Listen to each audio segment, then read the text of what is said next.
Dear students, तो क्या हालचाल। होपफुली आप सभी लोग अच्छे होंगे और आपकी पढ़ाई एकदम मस्त चल रही होगी।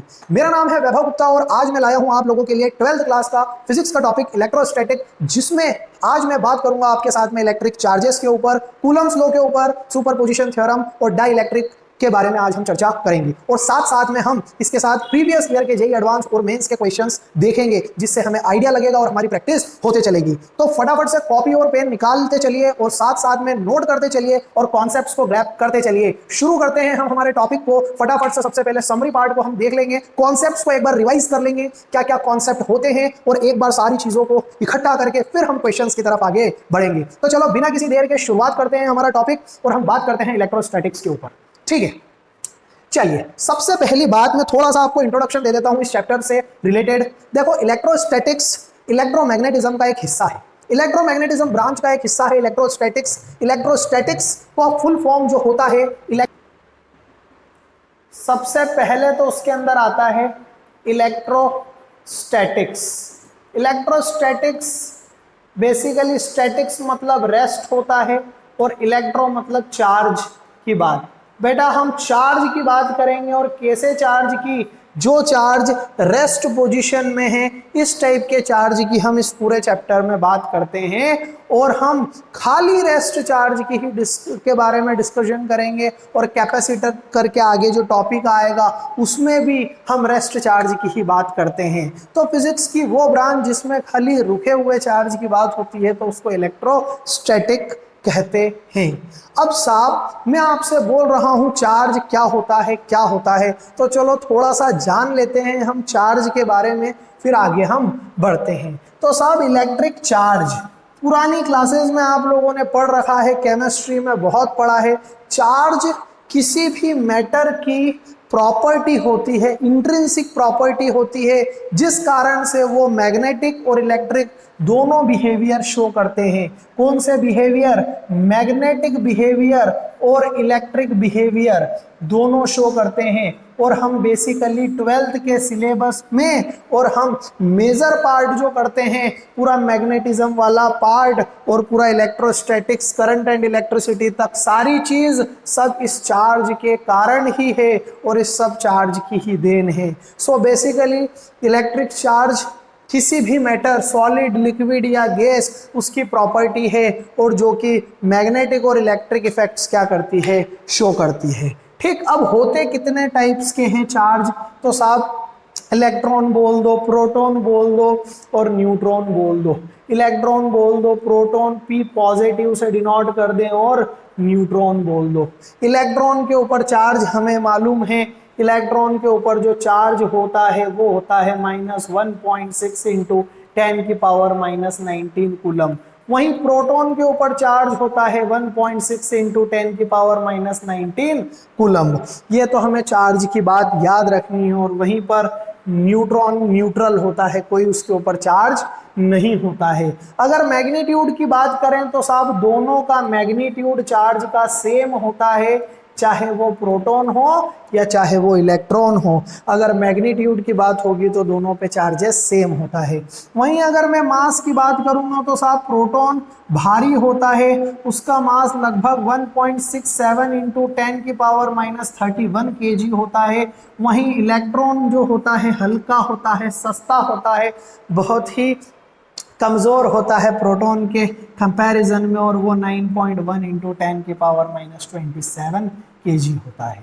और वहीं पर प्रोटॉन का लगभग अप्रॉक्सीमेटली मास न्यूट्रॉन के मास के बराबर होता है। तो साहब इलेक्ट्रॉन कभी किसी प्रोटॉन के सामने रहता है तो लगभग 1000-10,000 गुना बहुत उससे हल्का होता है, लाइट होता है, और प्रोटॉन भारी होता है।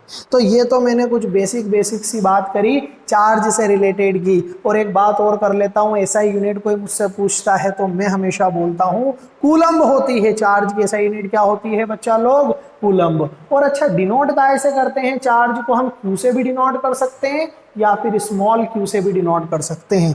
ये दोनों डिनोशन काय के होते हैं?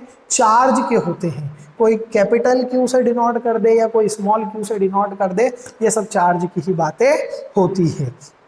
तो साहब ये तो आपने बताया कि सर ये तो आपने चार्जेस के बारे में बताया, अब कुछ इनकी प्रॉपर्टीज भी बता दो, किस तरीके का बिहेवियर कहाँ पे शो करेगा, सब जगह एक जैसा ही रूप दिखाएगा या बार बार गिरगिट की तरह अपना रंग अपना कलर बार बार चेंज करेगा। तो साहब वो भी हम समझ लेते हैं, उन सारी चीज़ों को भी हम यहाँ पर थोड़ा सा क्लियर कर लेते हैं। अगर मैं बात करता हूँ सबसे पहले बेटा, अगर दोनों एक जैसे चार्ज अगर आमने सामने आ गए और दोनों एक जैसे चार्ज अगर आमने सामने आ गए तो साहब इनके बीच में घमासान युद्ध छिड़ जाएगा और दोनों एक दूसरे के नज़दीक आना पसंद नहीं करेंगे, दूर निकल जाएंगे। इट मीन्स इन दोनों के बीच में रिपल्शन हो जाएगा। वहीं पर एक प्लस का और एक माइनस का चार्ज आता है तो दोनों के बीच में बेटा प्यार बढ़ जाएगा, नज़दीकियाँ बढ़ जाएगी, अट्रैक्शन फोर्स डेवलप होगा और दोनों एक दूसरे को अपनी तरफ अट्रैक्ट करेंगे और आकर्षित होंगे। और वहीं पर अगर दोनों सिमिलर चार्जेस हैं तो दोनों को एक दूसरे को पीछे फेंकेंगे, पीछे धकेलेंगे, रिपल्सिव फोर्स दोनों एक दूसरे के ऊपर लगाएंगे। क्लियर है। वहीं पे अगर मैं बात करता हूं इनकी कुछ और प्रॉपर्टीज के ऊपर, तो देखो सबसे पहली बात है चार्ज होता है स्केलर क्वांटिटी। चार्ज कैसी क्वांटिटी है? स्केलर। चार्ज क्वांटाइज्ड होता है, बताएंगे अभी इसका मतलब। तीसरा होता है चार्ज कंजर्व होता है, और charge independent of the frame of reference, charge किसी फ्रेम ऑफ रेफरेंस पे डिनोट नहीं करता है। बात कर लेता हूं मैं आगे, है क्या साहब? देखो यार, अगर मैं बात करूं साहब, क्वांटाइजेशन का मतलब क्या होता है?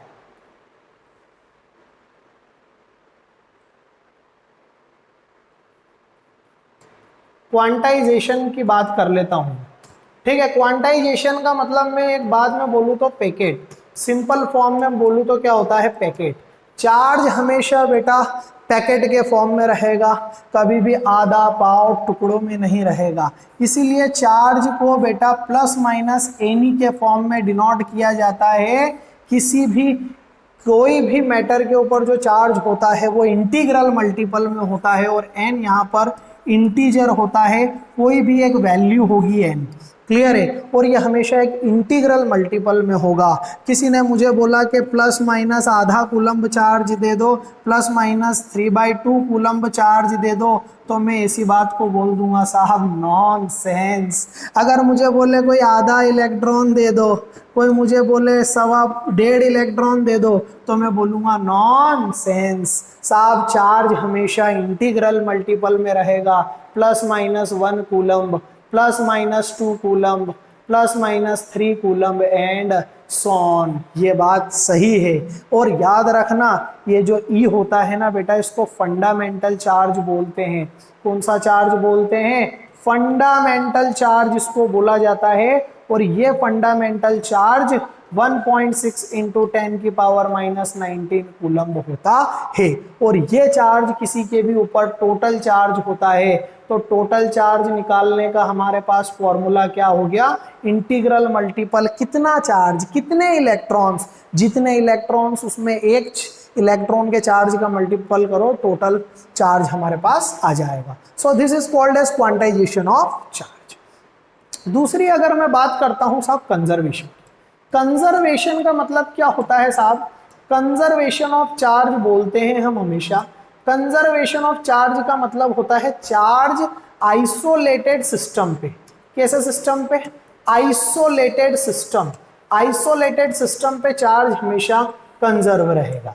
फॉर एग्जाम्पल अगर मैं बात करता हूं साहब, एक बॉडी है, एक चार्ज 1 कूलम्ब का चार्ज है, 2 कूलम्ब का चार्ज है, और यहाँ पर 3 कूलम्ब का चार्ज है।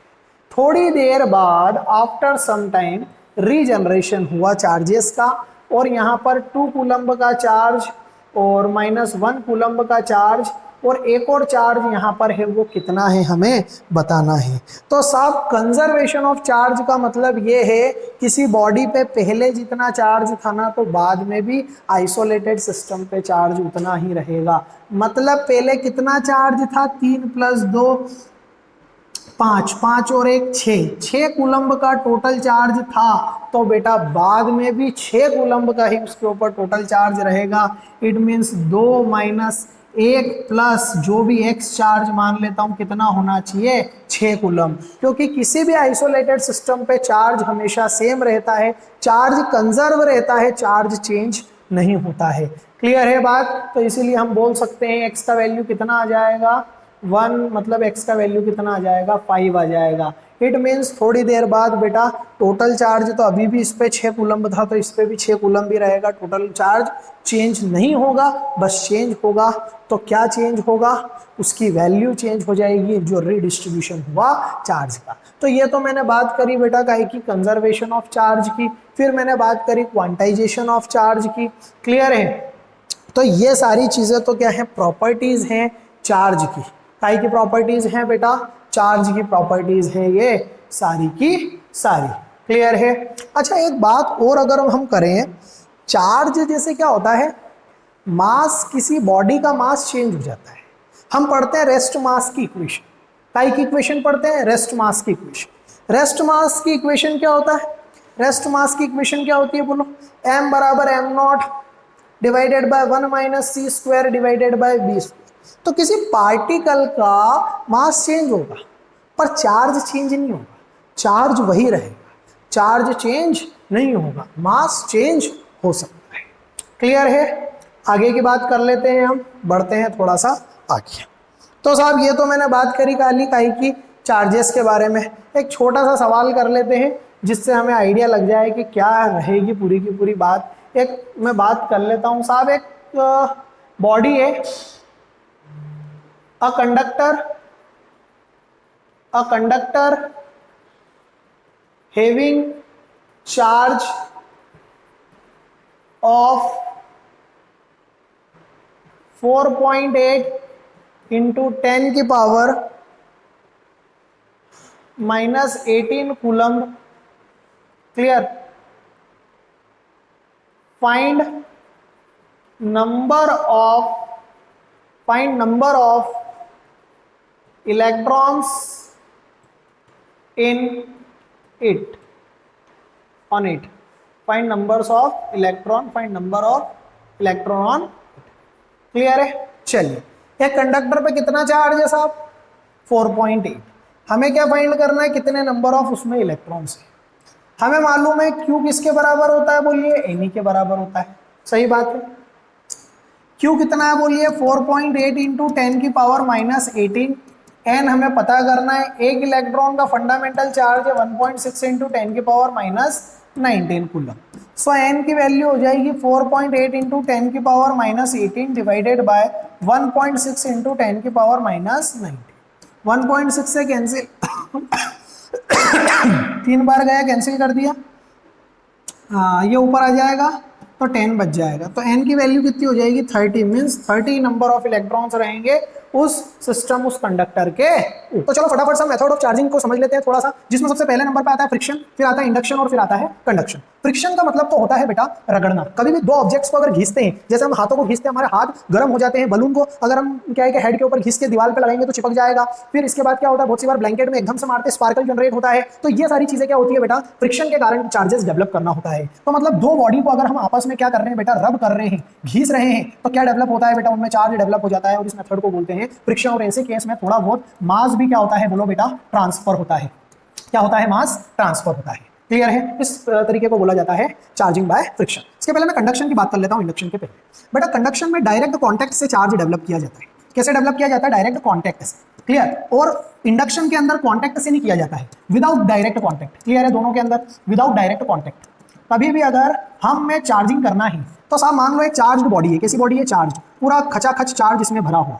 अब मैं इसके नजदीक अगर एक न्यूट्रल बॉडी लेकर आया, कैसी बॉडी लेकर आया, न्यूट्रल बॉडी, और न्यूट्रल बॉडी अगर मैं लेकर आया हूं, और न्यूट्रल बॉडी अगर मैं लेकर आ रहा हूं, तो होगा क्या, न्यूट्रल बेटा, न्यूट्रल का मतलब होता है इक्वल अमाउंट ऑफ चार्ज, जितना पॉजिटिव उतना नेगेटिव। तो साहब ये क्या करेगा, पॉजिटिव उसके नेगेटिव इलेक्ट्रॉन्स को खींच लेगा और थोड़ी देर बाद रीजनरेशन ऑफ चार्ज होगा, तो बेटा चार्ज दोनों में बढ़ जाएगा। क्या हो जाएगा, चार्ज बढ़ जाएगा। तो इस तरीके को बोला जाता है चार्जिंग बाय कंडक्शन। क्लियर है? मींस अगर इनिशियली Q चार्ज था और ये न्यूट्रल था, तो थोड़ी देर बाद दोनों में चार्ज क्या हो गया, डिस्ट्रीब्यूट होकर डिवाइड हो गया। इस तरीके को बोला जाता है चार्जिंग बाय डायरेक्ट कॉन्टैक्ट में लाना, टच करके कॉन्टैक्ट में लेकर आ गए। और वहीं इंडक्शन में क्या होता है, अगर एक बॉडी है, क्लियर है, एक बॉडी है, इसके ऊपर चार्ज है, क्लियर है, चार्ज बॉडी। अब एक इधर कंडक्टर है, कंडक्टर के पास में एक चार्ज बॉडी लाया, अब होगा क्या, जैसे ही ये चार्ज बॉडी उस कंडक्टर के नजदीक लेकर जाऊंगा, इस कंडक्टर के नजदीक लेकर जाऊंगा, तो होगा क्या, चार्ज तैनात हो जाएंगे, सारे चार्ज इधर इकट्ठा हो जाएंगे, पोलराइजेशन हो जाएगा चार्जेस का, चार्जेस इकट्ठे हो जाएंगे, उन प्लस को देख के माइनस वाले आगे आकर खड़े हो जाएंगे, क्योंकि प्लस और माइनस दोनों के बीच में अट्रैक्शन होता है इसलिए, और इस चीज को बोलते हैं पोलराइजेशन। और वहीं पर अगर एक इसके नजदीक में लाकर न्यूट्रल बॉडी चिपका दी ना मैंने, क्या चिपका दी, न्यूट्रल बॉडी, तो साहब ये चार्ज ले लेगा इधर, और थोड़ी देर बाद क्या होगा पता है आपको, कि ये जो कंडक्टर है ना, इस पे माइनस माइनस चार्ज रह जाएगा, और ये जो बॉडी है ना, ये ए नाम दिया और इसको बी नाम दिया, और इसके ऊपर प्लस प्लस चार्ज इसका आ जाएगा। तो मींस अभी हमने इसमें कोई कांटेक्ट नहीं करा, विदाउट कांटेक्ट हमने इन दोनों के ऊपर चार्जेस क्या कर दिए, जनरेट कर दिए। इस तरीके से होता है चार्जेस बाय इंडक्शन। क्लियर है? तो इस तरीके से हम दो बॉडी को क्या कर सकते हैं, बोलो, चार्ज कर सकते हैं। काय से? एक तो इंडक्शन से, और दूसरा कांटेक्ट मींस कंडक्शन से। क्लियर हो गई बात? चलिए, बड़े मेथड्स ऑफ चार्जिंग के फंडे क्लियर हैं, बढ़ते हैं आगे। साहब अब आता है कूलम्स लॉ। अब हम बात करेंगे कूलम्स लॉ के ऊपर, क्या है पूरी कहानी, होता क्या है।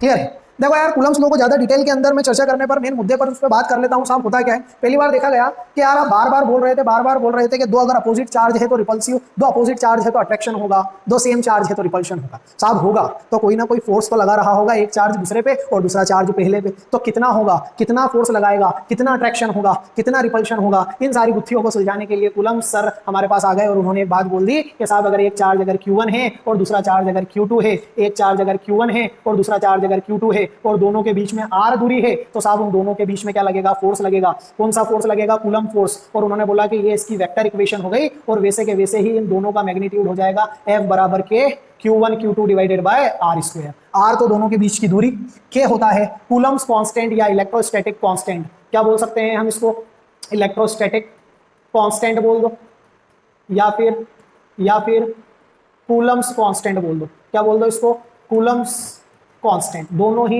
नाम से बोला जाता है। Q1 हो गया पहला चार्ज, Q2 हो गया दूसरा चार्ज, और R हो गई उन दोनों के बीच की दूरी।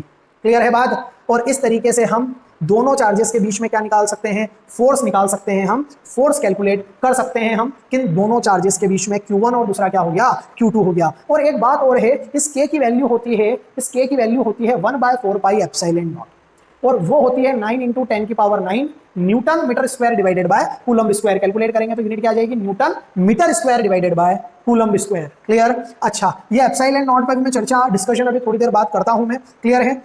तो ये क्या हो जाएगा, एप्सिलॉन नॉट हो जाएगा। ठीक है? अब देखो यार साहब, मैं थोड़ी सी बात इसके ऊपर कर रहा हूं, इसलिए मैंने क्या है कि एक और ब्लैंक स्लाइड ले ली है। क्या है समझ लेते हैं, थोड़ा ध्यान देते चलो। अगर मान लो एक चार्ज Q1 है, ठीक है, एक चार्ज Q2 है, और अगर एक चार्ज Q1 है और एक चार्ज Q2 है, दोनों के बीच की दूरी है r।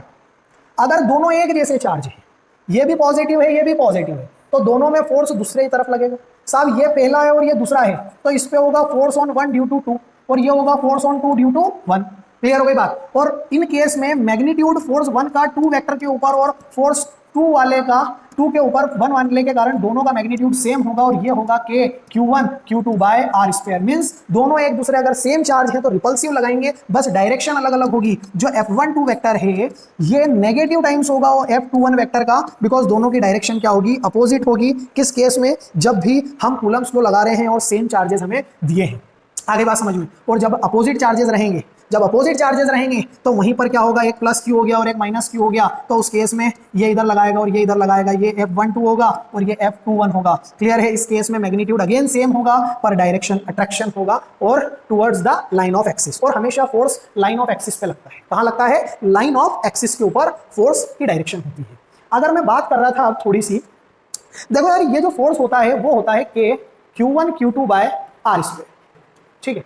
इनवर्स स्क्वायर लॉ क्यों बोला जाता है, बिकॉज फोर्स इनवर्सली प्रोपोर्शनल रहता है r स्क्वायर। और जब इसकी ग्राफ की बात होती है ना बेटा कभी, तो उसका ग्राफ यूं बनता है, जैसे जैसे r बढ़ेगा, दूरी बढ़ेगी, फोर्स दोनों के बीच में कम होगा। तो r बढ़ रहा है तो देखो ग्राफ क्या हो जाएगा, एक्सपोनेंशियली डिक्रीज हो जाएगा। तो इस तरीके से इसका ग्राफ क्या होगा, टेंडिंग टू 0 की तरफ जाते रहेगा, और इसका ग्राफ क्या हो जाएगा, एक कंडीशन के बाद 0 की तरफ पूरी तरीके से क्या हो जाएगा, बोलो, टेंड हो जाएगा। क्लियर है ग्राफ? तो बेटा इसीलिए इसको बोलते हैं इनवर्स स्क्वायर लॉ। आगे बात समझ में? मैं कुछ और बातें अगर करता हूं तो साहब, जैसे हम पिछले साल पढ़ते थे ग्रेविटेशन में, Fg बराबर G m1 m2 by r square. Clear? वो ग्रेविटेशनल फोर्स पढ़ते थे दो बॉडीज के बीच में, तो वैसा जैसा वो होता था वैसे ही कूलम्ब्स फोर्स होता है K Q1 Q2 बाय क्या होता है R स्क्वायर। मतलब ये छोटी चीजों के बारे में बात हो रही है, कूलम्स चार्ज के बीच में बात करेगा और ये ग्रेविटेशनल फोर्स दो मासेस के बीच में बात होगा। ये ग्रेविटेशनल कांस्टेंट होता था और ये क्या होता था, कूलम्स कांस्टेंट होता था। पढ़ा था हमने ग्रेविटेशनल कांस्टेंट और कूलम कांस्टेंट। और ग्रेविटेशनल कांस्टेंट में एक विशेषता होती थी, ये ऑलवेज अट्रैक्टिव होता था। कैसा होता था, ऑलवेज अट्रैक्टिव, हमेशा अट्रैक्टिव फोर्स होता था। It can be both attractive and repulsive, मतलब रिपल्सिव भी हो सकता है ये, और क्या हो सकता है, और अट्रैक्टिव भी हो सकता है। ये दोनों हो सकता है, रिपल्सिव और अट्रैक्टिव दोनों होता है। क्लियर है। तो ये तो मैंने कूलम्स लॉ के ऊपर क्या करी है, बात करी है। बता देता हूं इसका एक जो वेक्टर फॉर्मेट होता है। कौन सा फॉर्मेट, वेक्टर फॉर्मेट। ठीक है, vector format of Coulomb's law vector के फॉर्म में दे दिया जाता है। क्लियर है। वो होता है F बराबर K Q1 Q2, फिर आ जाता है R2 minus R1 vector divided by modulus of R2 minus R1 vector का होल क्यूब। ये इसका वेक्टर फॉर्मेट होता है। कैसे साहब, जैसे मान लो दो चार्जेस हमें दिए हैं, एक Q1 चार्ज और एक Q2 चार्ज। ये यहाँ ओरिजिन से R1 वेक्टर की दूरी पर है, ये R2 वेक्टर की दूरी पर है। अगर मैं बात करता हूँ इसको, अगर मैं वो बनाता हूँ इसके अंदर, तो ये R1 vector plus R vector हो जाएगा। क्लियर। तो हमने ट्राइंगल को पढ़ा है, तो R1 vector plus R vector equal to R2 vector होगा। तो R वेक्टर हो जाएगा R2 vector minus R1 vector. Clear. तो यहां से हम दोनों के बीच में R वेक्टर निकाल लिया। अब ये इधर की तरफ फोर्स लगाएगा और ये इधर की तरफ, तो बेटा हम यहां से क्या कर सकते हैं, इसकी डायरेक्शन भी बता सकते हैं, और इस तरीके से हम कैलकुलेट करेंगे तो हमारे पास फाइनल रिजल्ट जो आएगा ना फोर्स का, वो आ जाएगा F बराबर Q1 Q2 R2 vector minus R1 vector. दोनों के बीच की दूरी हो गई है और ये डायरेक्शन शो करेगा, क्योंकि हमें मालूम है किसी भी वेक्टर क्वांटिटी की डायरेक्शन शो करने के लिए हमें क्या लगाना पड़ता है, कैप लगाना पड़ता है। और कैप लगाने का फंडा क्या होता है, याद होगा आपको, क्या होता है, वेक्टर डिवाइडेड बाय उसका मैग्नीट्यूड। बोलो क्लियर है क्या। तो इस तरीके से हम इसका मैग्नीट्यूड निकाल के, ये तो हमने दे दिया इसका कौन सा format, vector format of Coulomb's. Clear, समझ में आई। तो मैंने क्या क्या बात करी आपसे, मैंने एक तो वेक्टर फॉर्मेट की बात करी, और एक और कौन से फॉर्मेट की बात करी मैंने, जनरल, जो कि मैग्नीट्यूड होता है दो चार्जेस के बीच में फोर्स निकालने के लिए। क्लियर है, बढ़े आगे। क्लियर, चलिए आगे की कुछ बात करता हूं। अब मैं बात करने जा रहा हूं बेटा परमिटिविटी के ऊपर। काय के ऊपर, परमिटिविटी। परमिटिविटी पे बात करूंगा, फिर मैं बात करूंगा परमिटिविटी, फिर मैं बात करूंगा रिलेटिव परमिटिविटी। ये जानना जरूरी है हमें इसके लिए, ठीक है ना। फिर मैं बात करता हूं परमिटिविटी ऑफ मीडियम। काय की बात, परमिटिविटी ऑफ मीडियम। हम मीडियम की परमिटिविटी के ऊपर फिर इसके बाद बात करेंगे। क्लियर। और हम समझना है इस वाले सिंबल को। क्लियर, चलिए समझते हैं। सब परमिटिविटी को डिनोट किया जाता है इस तरीके से। अगर कभी जीरो लिखा रहे, नॉट लिखा रहे, इसको बोलते हैं एप्सिलॉन नॉट। क्या बोलते हैं, एप्सिलॉन नॉट। ठीक है ना। मतलब ये होती है बेटा permittivity, permittivity of free space. Free space मतलब वैक्यूम, खाली, खोखला, क्या बोल सकते हैं हम, जहां कुछ भी नहीं है। तो सर होता क्या है ये तो बताओ। तो अभी बताते हैं वही बात। सब परमिटिविटी क्या है, परमिटिविटी क्या है, थोड़ा सा आपको फील कराता हूं इस बात। क्या है परमिटिविटी, क्लियर, क्या है परमिटिविटी, थोड़ा सा फील कराता हूं। हमने पढ़ा फोर्स होता है 1/4 pi epsilon naught Q1 Q2 by R square. सही। साहब जब भी हम दो चार्जेस को वैक्यूम में रखते हैं, अभी बोला मैंने परमिटिविटी ऑफ एप्सिलॉन नॉट मतलब परमिटिविटी ऑफ फ्री स्पेस। सबसे पहले दो चार्जेस को खाली जगह वैक्यूम में रखते हैं तो साहब इतना फोर्स आता है। समझे बात। अगर हम इस दोनों चार्जेस को किसी मीडियम में रख देंगे तो साहब उनके बीच में अट्रैक्शन और रिपल्शन फोर्स इस वाले वैक्यूम के फोर्स से कम हो जाएगा। रीजन क्यों, बिकॉज परमिटिविटी का काम ही यही है। परमिटिविटी यानी कि बीच का बंदर। क्लियर है। अरे बीच का बंदर मतलब क्या सर, समझ नहीं आया अभी भी। अरे बेटा जब भी दो चार्ज रखा उनके बीच में अट्रैक्शन या रिपल्शन फोर्स जो जनरेट हुआ, तो परमिटिविटी मीडियम की अपनी खुद की फील्ड उसके अंदर इंट्रोड्यूस करने की कोशिश कर देती है और दोनों के अट्रैक्शन फोर्स को या रिपल्शन फोर्स को कमजोर कर देती है। मतलब अपनी भाषा में बोले तो फटे में टांग अड़ाना कर देती है। वो मतलब अगर अट्रैक्शन भी हो रहा होगा ना तो खुद की फील्ड उसमें इंट्रोड्यूस करेगी और उन दोनों का अट्रैक्शन फोर्स कम करेगी। उसी चीज को बोलते हैं बेटा क्या, परमिटिविटी। और सबसे परमिटिविटी कम होती है एप्सिलॉन नॉट। EM डिनोट करते हैं मीडियम की परमिटिविटी। काय की परमिटिविटी, मीडियम की परमिटिविटी। ठीक है ना, परमिटिविटी। और ER होता है रिलेटिव परमिटिविटी। सभी पे हमें चर्चा करनी है तो हम सभी पे बात कर रहे हैं, पर मैंने सबसे पहले तो आपको इसका बेसिक फंडा बता दिया। मींस खुद की फील्ड या खुद का प्रभाव इंट्रोड्यूस करके दोनों चार्जेस के बीच में अट्रैक्शन या रिपल्शन फोर्स कम करना, वही काम होता है परमिटिविटी ऑफ मीडियम। और सबसे कम परमिटिविटी होती है बेटा फ्री स्पेस की। और ज्यादा होती है मीडियम की परमिटिविटी, मतलब मीडियम की परमिटिविटी हमेशा ज्यादा होगी, और जो फ्री स्पेस की परमिटिविटी है वो होती है, उसकी वैल्यू होती है 8.85 इंटू 10 की पावर -12। क्लियर है, ये वैल्यू आपको याद रखनी है। इसकी ऐसा यूनिट पढ़ी थी अभी, newton metre square divided by coulomb square, ये इसकी ऐसा यूनिट हो गई। सबसे कम कोई भी बीच में टांग अड़ाता है ना, कब? जब दोनों चार्ज को पहली बार कहां रख के देखा? वैक्यूम में। तो साहब सबसे ज्यादा अट्रैक्शन और रिपल्शन कहां होगा? वैक्यूम में। और जैसे ही मीडियम में रखोगे परमिटिविटी बढ़ी, तो साहब फोर्स क्या हो गया बोलो? घट गया। फोर्स मीडियम का क्या होगा? कम, और फोर्स वैक्यूम में क्या लगेगा? ज्यादा लगेगा। तो बेटा जैसे ही हम उसको कहां लेकर जाते हैं? किसी भी मीडियम में, तो बेटा दोनों के बीच में फोर्स क्या हो जाता है? कम हो जाता है। कैसे? क्योंकि साहब हमें मालूम है फोर्स होता है 1/4 pi epsilon naught of medium Q1 Q2 by r square. अगर परमिटिविटी बढ़ रही है तो बेटा अट्रैक्शन या रिपल्शन फोर्स दोनों क्या हो रहा है? कम हो रहा है उन दोनों के अंदर। और इन दोनों टर्म को, मीडियम की परमिटिविटी और वैक्यूम की परमिटिविटी को कंपेयर करने के लिए एक नई टर्म हम लेके आते हैं, रिलेटिव परमिटिविटी। और रिलेटिव परमिटिविटी होता है बेटा, किसी भी मीडियम की परमिटिविटी निकाल लो और उसको वैक्यूम की परमिटिविटी से डिवाइड कर दो, तो ये होता है किसी भी मीडियम की permittivity with respect to permittivity of vacuum. Clear? तो ईएम का फॉर्मूला हो जाता है ई नॉट इंटू हो जाता है ईआर। ईएम बराबर ई नॉट इंटू क्या हो जाता है? ईआर। आगे बात समझ में? तो मीडियम में जैसे ही लाएंगे चार्ज को, तो उनके बीच में क्या होगा? उनके बीच में फोर्स ऑफ अट्रैक्शन या रिपल्शन, दोनों फोर्स क्या हो जाएंगे बोलो? कम हो जाएंगे। दोनों फोर्स क्या हो जाएंगे? कम हो जाएंगे। वाटर हो, ग्लास हो, कोई सा भी मीडियम हो, पर साहब सबसे कम परमिटिविटी होती है वैक्यूम की। किसकी होती है सबसे कम परमिटिविटी? वैक्यूम की परमिटिविटी होती है। जैसे एक सवाल पे अगर हम चर्चा करते हैं, क्वेश्चन पे हमें रिलेटिव परमिटिविटी काय की दी है बेटा? वाटर की। मान लो 81 दी। कितनी दी है? हमें बताना है, इससे थोड़ा सा डिस्कशन कर लेता हूं, फील कराता हूं। साहब रिलेटिव परमिटिविटी होगा permittivity of medium divided by epsilon naught. तो साहब ये हो गया 81, 81 equal to EM divided by E naught. तो साहब EM कितना हो गया बोलो? 81 times of E naught. It means medium की परमिटिविटी वैक्यूम की परमिटिविटी से कितने टाइम्स हो गई? 81 टाइम्स हो गई। कितने टाइम्स हो गई? 81 टाइम्स हो गई। और अगर एक बात बोलता हूं, अगर परमिटिविटी मीडियम की वैक्यूम से 81 टाइम्स अगर ज्यादा है, तो बेटा इसका फोर्स 81 टाइम्स, इसका जो फोर्स हो जाएगा ना, 81 टाइम्स फोर्स क्या हो जाएगा बोलो? कम हो जाएगा। तो बेटा जो फोर्स मीडियम में होगा ना, वो फोर्स वैक्यूम का डिवाइडेड बाय 81, उसका 81 टाइम्स क्या हो जाएगा? कम हो जाएगा। 81 टाइम्स का फोर्स क्या हो जाएगा? कम। तो अगर मैं वाटर की बात कर रहा हूं, यहां पे काय की बात कर रहा हूं? वाटर की। तो बेटा वाटर में फोर्स कितना लगेगा? किसी भी वैक्यूम के कंपैरिजन में 81 टाइम्स फोर्स क्या हो जाएगा बोलो? कम हो जाएगा। तो इस तरीके से मीडियम में फोर्स क्या लगता है? कम, और वैक्यूम में फोर्स क्या लगता है? ज्यादा। एक और रिलेशन काम का हम यहां पर बना लेते हैं। देखो यार साहब, मुझे एक बात मालूम है, किसी भी मीडियम में मैंने दो चार्ज को रखा तो मेरे पास फोर्स आएगा 1/4 pi epsilon m Q1 Q2, और दोनों के बीच की दूरी है r स्क्वायर। वहीं पर F0 की वैल्यू होगी 1/4 pi epsilon naught Q1 Q2 divided bye क्या होगा बोलो? r square. बोलो सही है क्या? ये तो मैंने काय की बात करी? मीडियम की मैंने आपसे बात करी। क्लियर है? मुझे एक चीज और मालूम है, अगर मैं बात करता हूं बेटा काय की, इसकी मीडियम की, ठीक है ना, तो एक चीज और है, मैं अगर मीडियम को रिप्लेस करके लिख सकता हूं, मैंने अभी सीखा है 1/4 पाई परमिटिविटी ऑफ मीडियम को relative permittivity into permittivity of vacuum लिख सकता हूं, into Q1 Q2 divided bye कितना हो गया बोलो? r square.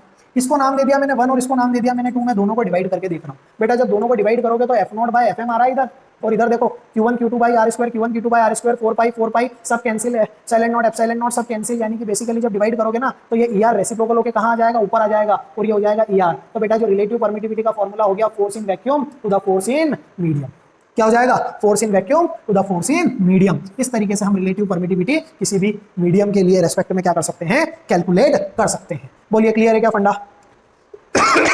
आगे क्या बात समझ में? चलिए एक सवाल कर लें इसके ऊपर, थोड़ा सा इस कॉन्सेप्ट को ग्रैब करने के लिए एक सवाल कर लें। साहब सबसे पहले कंडीशन है वैक्यूम के अंदर बेटा चार्ज रखा है, एक Q1 है और एक Q2 है, दोनों के बीच में जो दूरी है ना d है, ठीक है। अब इस सेम चार्ज को अपन ने ऑयल में ले जाकर रख दिया, और एक कंडीशन ये करी, दोनों के बीच की दूरी आधी कर दी। दोनों के बीच की दूरी कितनी कर दी? आधी कर दी। क्लियर? अब इस केस में मुझे एक बात बताइए, पहले फोर्स दोनों में F लग रहा, फिर फोर्स हो गया F/2। क्लियर? कैलकुलेट करके मुझे बताइए, फाइंड करना है मुझे relative permittivity of oil. Oil की मुझे रिलेटिव परमिटिविटी सॉल्व करके आपको बताना है। करिए एक बार ट्राई फटाफट से, आगे बढ़ते हैं हम। सॉल्व। सबसे पहले तो मैं वैक्यूम का फोर्स निकाल लेता हूं। F बराबर जो दे रखा है वो हो जाएगा 1/4 pi epsilon naught Q1 Q2 by d square, और वहीं पर ये हो जाएगा F ऑफ ऑयल जो है मीडियम का फोर्स वो हो जाएगा F/2 बराबर 1/4 पाई एप्सिलॉन नॉट, फिर Q1 Q2, और दूरी कितनी हो गई? d/2 का whole square, D square by कितना होगा 4, यानी कि ये हो जाएगा 4 times of Q1 Q2 divided by 4 pi epsilon naught into कितना हो गया डी स्क्वायर। इसकी वैल्यू कितनी हो गई बोलो f/2।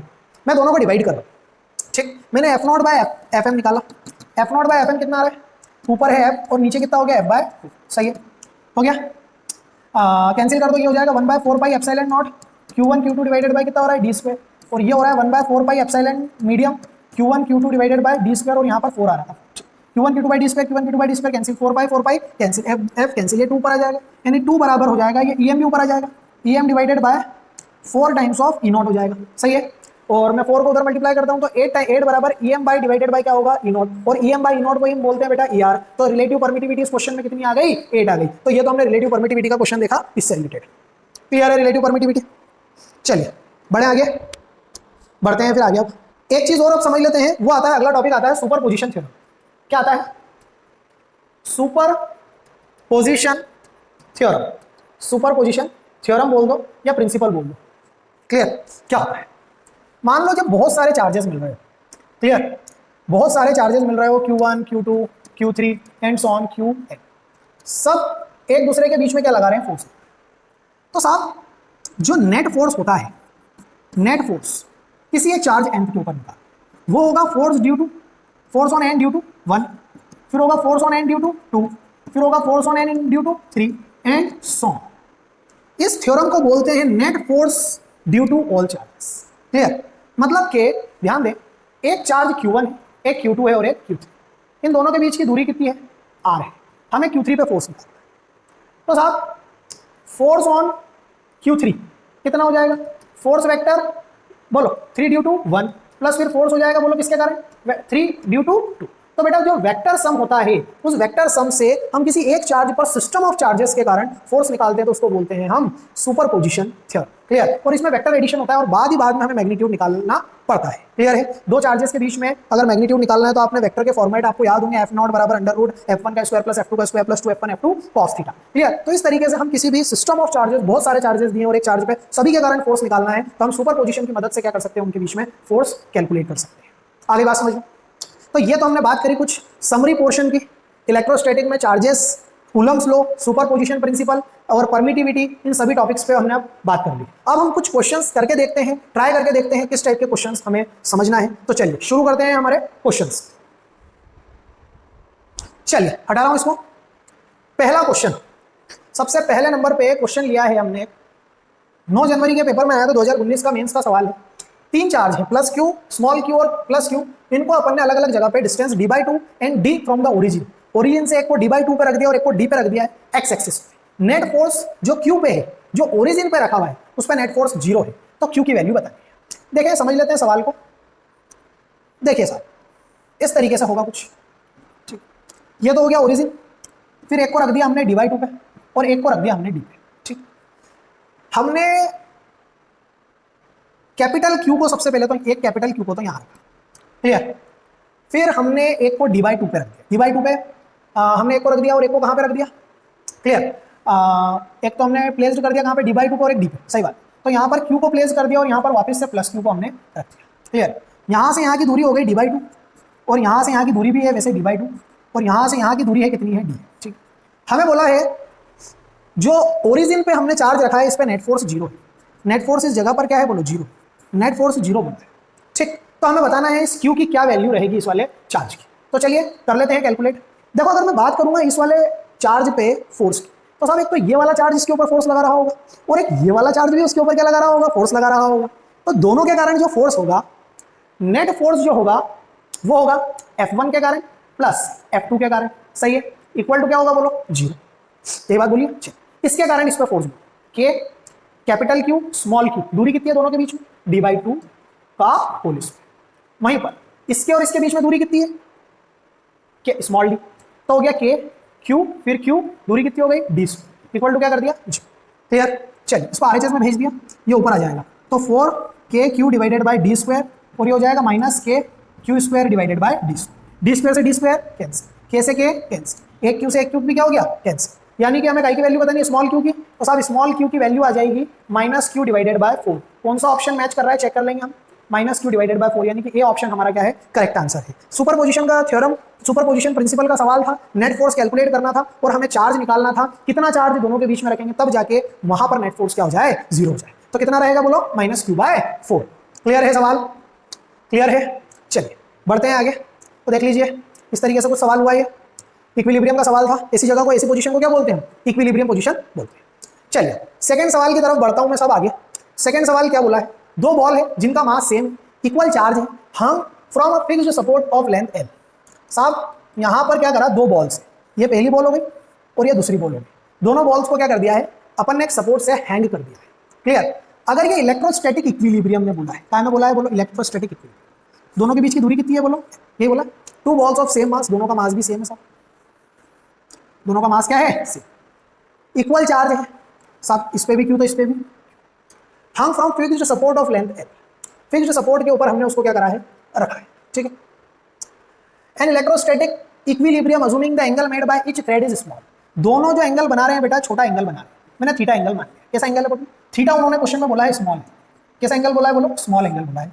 ठीक। Separation between ball, the separation x between the ball is proportional. सब ये x है, ये कितना दिया है, x। दोनों के बीच का सेपरेशन कितना है, x।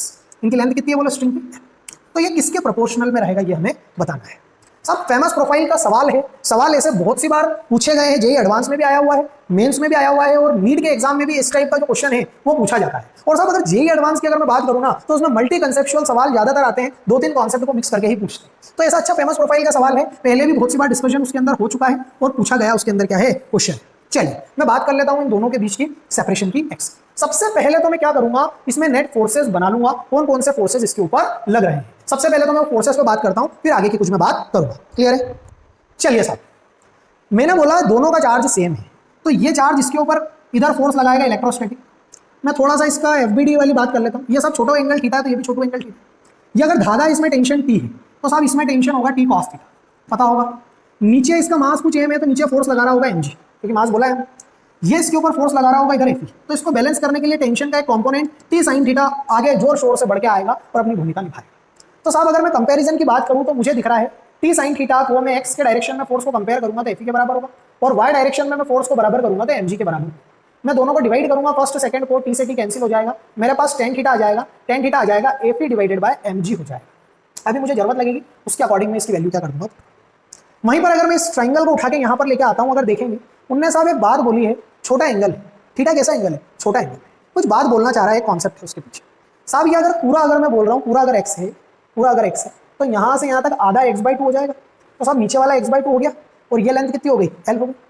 मुझे बताइए आप, मैं काम करता हूँ, रिलेशन निकल रहा है परपेंडिकुलर अपॉन हाइपोटेन्यूज। हमने पढ़ा है साइन थीटा होता है, बचपन में पढ़ा था, x/2 डिवाइडेड बाय l। तो बेटा साइन थीटा कितना आ गया बोल दो जरा, x/2l आ रहा है क्या, ये मेरी दूसरी इक्वेशन बन। मुझे एक बात मालूम है, जब छोटू एंगल की बात होती है सर, जब छोटू एंगल की बात होती है सर, तो tan थीटा अप्रॉक्सीमेटली इक्वल होता है साइन थीटा। हाँ सर पढ़ा है, बताया। तो साहब Fe बाय mg बराबर होगा x डिवाइडेड बाय 2l के। सही है, क्लियर है क्या बात, होगा ऐसा ही। और जो Fe है वो है k q स्क्वायर, दोनों के बीच की दूरी कितनी, x स्क्वायर। सही है, इंटू कितना है बोलो mg, इक्वल टू कितना है x बाय कितना है बोलो 2l। सही है, तो मैंने इसको इधर मल्टीप्लाई कर दिया, तो ये हो गया k square into 2l divided by mg equal to x square into x cube. अब हमें उन्होंने ज्यादा कुछ बात नहीं बोली, हमें काम की बात करनी है, मुद्दे। उन्होंने बोला है x जो सेपरेशन और लेंथ है उसमें क्या रिलेशन। तो मैं सबसे पहले तो x निकालता हूँ, x यानी कि k q स्क्वायर, टू भी आगे लाओ, mg को नीचे लाओ, फिर l को लाओ और पूरे की पावर 1/3 लगा। तो साहब सीधा सा दिख रहा है क्या, x is directly proportional to l की power 1/3। x is directly proportional to l की पावर कितना हो गया बोलो, 1/3 दिख रहा है। यहाँ से x में क्या रिलेशन आ रहा है, l की पावर कितना आ रहा है 1/3, यानी ऑप्शन नंबर डी मेरा करेक्ट आंसर होगा इस वाले सवाल के लिए। तो बेटा फोर्स बैलेंस करना आपको क्लियर हुआ होगा किस तरीके से हमें फोर्स बैलेंस करना है, समझ में आया कुछ फंडा। चलिए बढ़ेंगे आगे अगले सवाल की तरफ। अगले सवाल की तरफ बढ़ते हैं हम। सबसे पहले एक a और एक b स्क्वायर, दोनों के बीच की दूरी कितनी है d है, तो इनके बीच में अगर मैं फोर्स की बात करता हूं तो हो जाएगा k q square divided bye d square, क्योंकि दोनों पे फोर्स क्या है बोलो, दोनों पे चार्ज क्या है c। अब बोला है उसमें उनको बहुत लंबी चौड़ी distance of force between F F। Third identical charge C लेकर आए, कैसा चार्ज लेकर आए C। तो साहब A के नजदीक लेकर आया मैं C को उठाकर, तो पहले इसके ऊपर क्यों चार्ज था, इसके ऊपर कुछ नहीं था। तो दोनों में जब रिडिस्ट्रीब्यूशन चार्ज होगा तो जो A पे होगा वही C पे हो जाएगा, और वो कितना हो जाएगा, आधा आधा हो जाएगा दोनों पे, तो इस पे भी Q/2 हो जाएगा और इस पे भी Q/2 हो जाएगा। फिर इस जो C चार्ज को मैंने C स्क्वायर को जो चार्ज करा है, इसके बाद मैं इसको लेकर जाऊंगा किसके पास, बोलो B के पास। किसके पास लेकर जाऊंगा, B के पास। तो मैं यहां से इसको लेकर गया Q/2 चार्ज वाले को किसके पास, B के पास, और B के पास भी कितना चार्ज था बोलो, Q। तो वापस से जो C पे चार्ज होगा वही B पे चार्ज होगा और आधा हो जाएगा, यानी कि Q/2 प्लस Q का आधा, यानी अप्रोक्सीमेटली 3Q बाई कितना हो जाएगा बोलो, 8 हो जाएगा। अब फोर्स अगर मैं कैलकुलेट करूंगा दूसरी बार में, तो वो होगा कि इस पे चार्ज पहले कितना था बोलो, उस पे था Q, इस पे कितना हो गया 3Q/8, दूरी कितनी है दोनों के बीच में बोलो, d², यानी ये हो रहा है 3KQ²/8d², और KQ²/d² को हम क्या बोल सकते हैं बोलो, F। तो बेटा जो F' हो जाएगा बाद में, F' हो जाएगा वो कितना हो जाएगा 3F/8। कौन सा ऑप्शन मैच कर रहा है, डी ऑप्शन। क्लियर है। इस तरीके से ये वाला सवाल हमें क्या करना है, सॉल्व करना है। आया फंडा समझ में कैसे कर रहे हैं हम सॉल्व, क्लियर है। तो चलिए एक सवाल, अगला एक सवाल ये वाला आप ट्राई करेंगे, जेईई एडवांस का सवाल है 2020 का, मल्टीपल चॉइस वाला, more than one correct option वाला क्वेश्चन है। क्लियर। तो ये तो हमने कुछ बात करी है आज चार्जेस के बारे में, कूलम्स लॉ के बारे में, और उनसे रिलेटेड कुछ क्वेश्चन हमने देखे। क्लियर। मिलते हैं अगले सेशन के अंदर। Thank you.